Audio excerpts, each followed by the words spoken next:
Hello student, science coaching institute की online classes में फिर से आपका स्वागत है।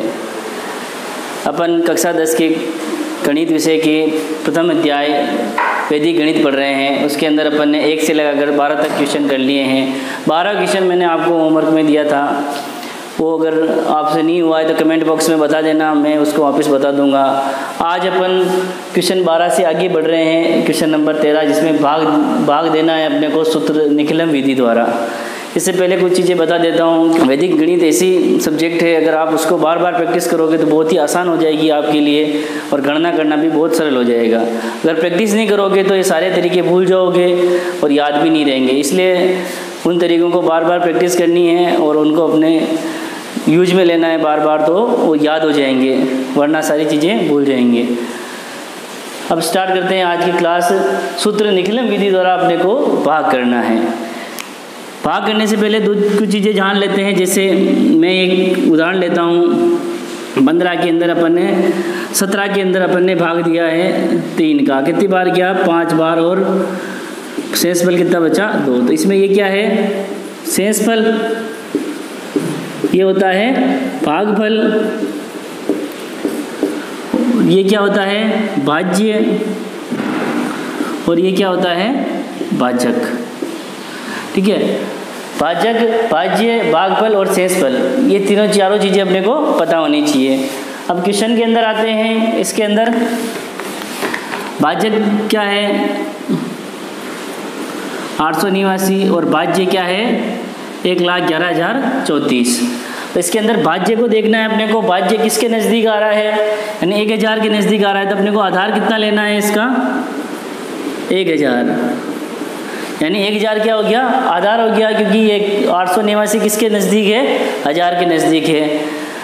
आधार लेने के बाद 1000 आधार से अपन 889 को घटाएंगे तो कितने बचते हैं? 111। ये अपने को ध्यान में रखना है। पहले बता रहा हूँ, क्वेश्चन अभी तक स्टार्ट नहीं किया है, निकलन विधि अब स्टार्ट कर रहे हैं। ये भाज्य होता है, ये भाजक होता है। इसमें आधार अपन 1000 लेंगे। आधार किसका देखेंगे? भाजक का अपन आधार लेंगे। अब सूत्र निकलन विधि देखो। सूत्र निकलन विधि सीखने से अपने को क्या करना है? सबसे पहले 3 खंड बनाने हैं, 1, 2 और 3। इस तरह से लाइनें खींच के अपन ने 3 खंड बना दिए। अब इसमें क्या क्या लिखना है इस क्वेश्चन से, वो सीखना है। सबसे पहले अपन क्या करेंगे? प्रथम खंड में क्या लिख देंगे? भाजक। भाजक कितना है? 889। और इसके नीचे क्या लिखेंगे? ये जितना आधार से कम है ना, वो चीज़ें यहाँ लिख देंगे। इन दोनों को ऐड करने से क्या हो रहा है? 1000, यानी आधार बन रहा है। तो जितना आधार से कम है वो अपन ने नीचे लिख दिया है। और अब दूसरे और तीसरे खंड में क्या लिखेंगे? तीसरे खंड में लिखेंगे आधार कितना है? 1000।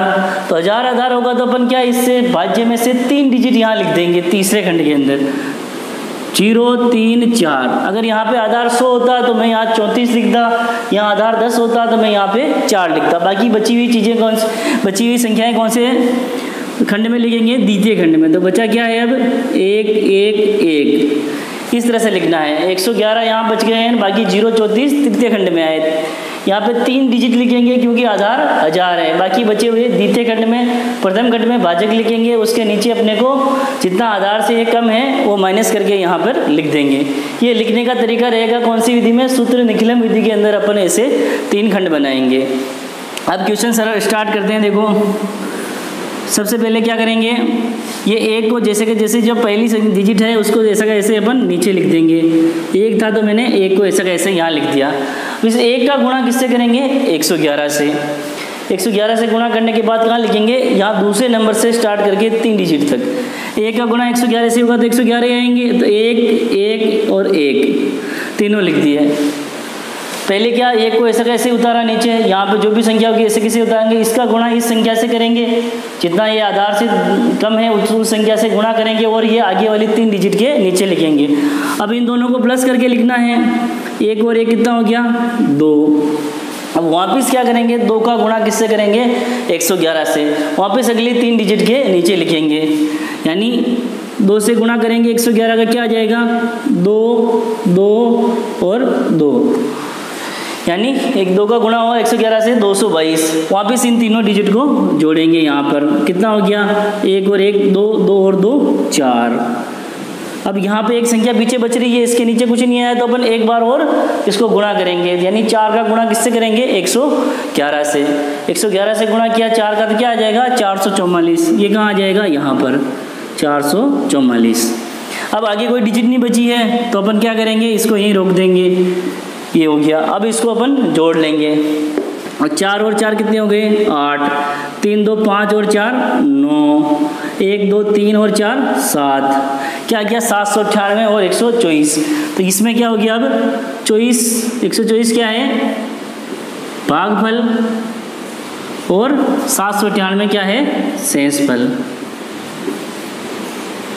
बहुत ही आसान विधि है, सूत्र निकलन विधि द्वारा भाग किया अपन ने। सबसे पहले क्या देखा? भाजक का आधार क्या है? आधार 1000 आया तो उससे जितना कम है उसके प्रथम खंड में उसके नीचे लिख दिया। तृतीय खंड में जितना आधार है उसके हिसाब से आधार 1000 है तो 3 संख्याएं जो भाज्य की वो पीछे लिखेंगे, उससे बची हुई आगे लिख देंगे द्वितीय खंड में। और फिर अपन इसको पहली डिजिट को ऐसे कैसे उतार लेंगे, फिर इसका गुणा अपन इससे करेंगे जो अपने आधार से जितनी कम संख्या थी उससे, और इसका अगले वाली 3 डिजिट के नीचे लेके फिर सेकंड वाले को अपन ने जोड़ा, 2 आया, 2 का गुणा इससे किया और अगली वाली 3 डिजिट के नीचे लिखा। फिर इन तीनों को जोड़ा, 4 आया, 4 का गुणा इससे किया और 4 यहाँ तक लास्ट डिजिट के नीचे डिजिट आ गई तो अपन इसको आगे नहीं करेंगे, वही हो गया। इसको जोड़ेंगे तो ये शेषफल प्राप्त होगा और ये क्या हुआ? भागफल प्राप्त होता है। ये विधि कौन सी है? सूत्र निकलन विधि। इसी के आधार पे अपन 1-2 क्वेश्चन और करेंगे। ये एक बार उतार लीजिए। अब क्वेश्चन नंबर 14, इसको भी इसी विधि से करना है, सूत्र निकलन विधि से, जो अपने अभी सीखी थी। अब इसके अंदर 97 है तो ये आधार क्या हो जाएगा? ये 100 के पास में है संख्या तो अपन आधार ले लेंगे इसके अंदर 100। उसी तरह से अपन क्या बनाएंगे? 3 खंड, प्रथम खंड, द्वितीय खंड और तृतीय खंड। इसके अंदर क्या लिखेंगे? यहाँ तो अपन ने लिख दिया भाजक 97, ये आधार से कितना कम है? 3, तो इसके नीचे लिख दिया 3। अब देखो तृतीय खंड में क्या आएगा? तृतीय खंड में आएगा कि आधार 100 है तो 2 संख्याएं यानी पीछे वाले 9 और 4 ये पीछे तृतीय खंड में आ जाएंगे, और जो बची हुई संख्या है कितनी है? 3 और 9 द्वितीय खंड के अंदर आ जाएगी। तो ये अपन ने लिख दिया 3 और 9। इतना समझ में आ गया तो ये सूत्र निकलन विधि बहुत आसान है। कैसे लिखना है? तीनों खंड कैसे बनाने हैं? सबसे पहले भाजक का आधार देखना है कि आधार क्या है, तो आधार 100 है, 100 से जितना कम है यहाँ नीचे लिख दिया, और आधार 100 है तो 2 डिजिट पीछे आ जाएंगे और बाकी हुई संख्याएं आगे बची हुई द्वितीय खंड में आ जाएगी। बाकी होगा वही तरीका है जो पिछले क्वेश्चन में किया था अपन ने। 3 को ऐसा कैसे मैंने कहा नीचे उतार लिया। अब 3 का गुणा 0-3 से किया तो क्या आ जाएगा? 0-9, और वापस इन दोनों को जोड़ा, 9 और 0 क्या हो जाएंगे? 9 और 0 हो जाएंगे 9। वापस 9 का गुणा किससे करूँगा? 0-3 से, तो 9 तिया 27 आ गए, तो मैं 27 यहाँ लिख देता हूँ। अब लास्ट संख्या के नीचे संख्या आ गई तो अपन यहाँ पे हो गया ये गुणा। अब जो खाली संख्या है उस पर क्या कर दिया? डैश, और इनको जोड़ लेते हैं। 7 4 11 1, और ये क्या आ गया? तो 10 और 9 19 और 2 21, यानी कितने आ गए? 211। यहाँ पे क्या आता है अपना भागफल, यहाँ पे क्या आता है? शेषफल। लेकिन शेषफल कितना है? 211, और अपना भाजक कितना है? 97। किसी भी भाग के अंदर भाजक से ज़्यादा शेषफल नहीं आता है। अगर ऐसा आ रहा है तो गलत होता है, तो अपन इसको क्या करेंगे? सही करेंगे।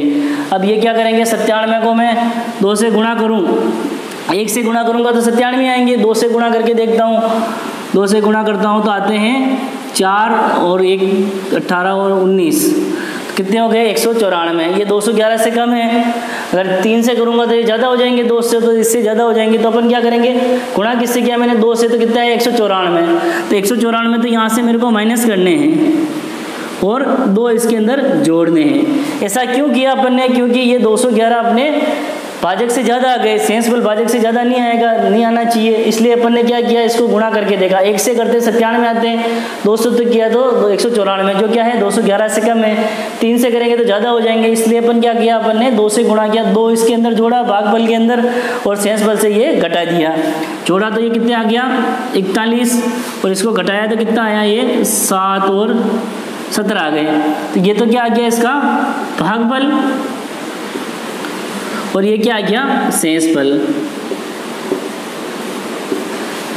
ठीक है, ये क्वेश्चन सूत्र निकलन विधि द्वारा दूसरा क्वेश्चन है। तीसरा क्वेश्चन मैं लिख रहा हूँ जो आपको करना है।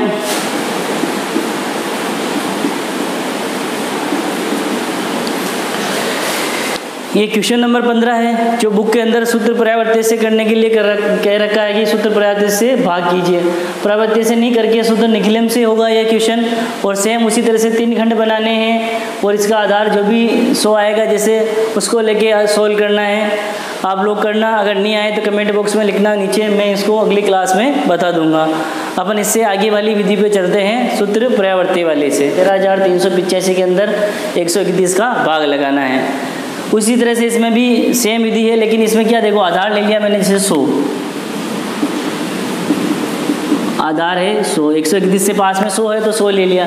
अब ये 100 से कितने ज़्यादा है, 131 माइनस 100 करेंगे तो 31। तो अपने इसके ऊपर ऐसे डैश लगाए, इसका मतलब क्या है, 131 से ज़्यादा है 31, यानी 131 से 31 कम करेंगे तब आधार आएगा। उसमें क्या जोड़ रहे थे अपन, इसमें क्या कम कर रहे हैं, देखो उसी तरह से अपन मैं इसमें प्रथम खंड, द्वितीय खंड और तृतीय खंड बना रहा हूँ। ये प्रथम खंड है, ये द्वितीय और ये तृतीय। पहले के अंदर वही भाजक लिखूंगा, भाजक कितना है 131। पिछली वाली विधि सूत्र निखिलम के अंदर यहाँ पे जितना कम था वो लिख रहे थे, वो प्लस में लिख रहे थे, लेकिन यहाँ पे ज़्यादा है तो अपन क्या लिखेंगे 31 माइनस के अंदर, यहाँ डेज का मतलब क्या रहेगा माइनस। और बाकी वही 100 आधार है तो 2 संख्याएं पीछे, यानी 8 और 5 पीछे आ जाएंगे। बाकी जो बची हुई संख्याएं 133 आगे आ जाएगी। बाकी सेम तरीका है, 2100 है तो अपन 2 संख्याएं 2 डिजिट पीछे लिख देंगे, बाकी भी बचे हुए डिजिट सेकंड में फर्स्ट वाले के अंदर भाजक लिखेंगे और जितना आधार से ज़्यादा है वो अपन माइनस के अंदर लिख देंगे। उसमें लिख रहे थे प्लस के अंदर, यहाँ माइनस के अंदर लिखेंगे और माइनस का साइन क्या लगेगा, माइनस ऊपर एक बार लगा देंगे, वो क्या आएगा माइनस को शो करेगा। अब क्वेश्चन स्टार्ट करते हैं। उसी तरह से इसको नीचे उतार लिया मैंने पहले डिजिट को, तो क्या आ गया 1, यानी सेम टू सेम उतारना है। अब इस 1 का गुणा इससे करेंगे 31 से, माइनस 31 से, तो क्या आ जाएगा, या नीचे लिख दूँ मैं 3 माइनस के और 1 भी माइनस का। अब क्या करते थे, सेकंड वाले को जोड़ते थे, यहाँ पे जोड़ूँ मैं तो 3 और ये माइनस के 3 दोनों जुड़ेंगे तो क्या हो जाएगा 0। अब इसका अपन गुणा किससे करते हैं, इससे, तो ये क्या 0 से कोई भी डिजिट गुणा होगी तो क्या हो जाता है 0। तो मैं यहाँ लिख देता हूँ 0 0। अब वापिस इन तीनों को जोड़ेंगे अपन, 3 प्लस का है और 1 माइनस का है तो क्या आ जाएगा 2। वापिस 2 का गुणा इससे करेंगे तो क्या हो जाएगा 31 का डबल 62। तो मैं लिख देता हूँ माइनस के 6 और माइनस के 2। जो खाली रह गया अपन उसको डेज लगा देते हैं, जैसे ये खाली है और यहाँ पे भी खाली है। अब इन दोनों को क्या करेंगे, घटाएंगे, क्योंकि माइनस के है तो 5 में से 2 जाएंगे तो 3 और 8 में से 6 जाएंगे तो 2। ये क्या आ गया अपना, ये तो है भागफल और ये है शेषफल। देखो सूत्र निखिलम और सूत्र परावर्त्य दोनों सेम ही है, लेकिन इसमें क्या अंतर होता है कि ये क्या है, आधार से ज़्यादा आ जाता है तो अपन इसको क्या लेते हैं नेगेटिव के अंदर, माइनस के अंदर, ऋणात्मक के अंदर। बाकी उसमें क्या होता है, आधार से छोटा होता है तो अपन उसको क्या देते हैं धनात्मक के अंदर। बाकी तरीका वही रहता है, इसमें भी ऐसे लिखते हैं, प्रथम डिजिट को ऐसे कैसे उतारते हैं, बाकी गुणा करके अगले 2 डिजिट के नीचे वापस इन दोनों को जोड़ते हैं, जो भी आंसर आता है उसका गुणा करके वापस 2 डिजिट के आगे वापस इन दोनों को जोड़ते हैं, जो भी आंसर आता है उसका गुणा करके अगली 2 डिजिट के नीचे, लास्ट डिजिट के नीचे जैसे ही संख्या आती है अपन वहीं रुक जाते हैं इन दोनों का। तो ये तो होता है भागफल, ये क्या जाता है शेषफल। सूत्र निखिलम में भी अपन यही कर रहे थे और इसमें थोड़ा नेगेटिव का ध्यान रखना है, ऋणात्मक संख्याएं आएगी। बाकी दोनों विधियां बहुत आसान है। अब कुछ क्वेश्चन में तुम्हारे को दे रहा हूँ प्रैक्टिस के लिए, वो करना नहीं आए तो कमेंट बॉक्स में बता देना, मैं सोल्व करवा दूंगा।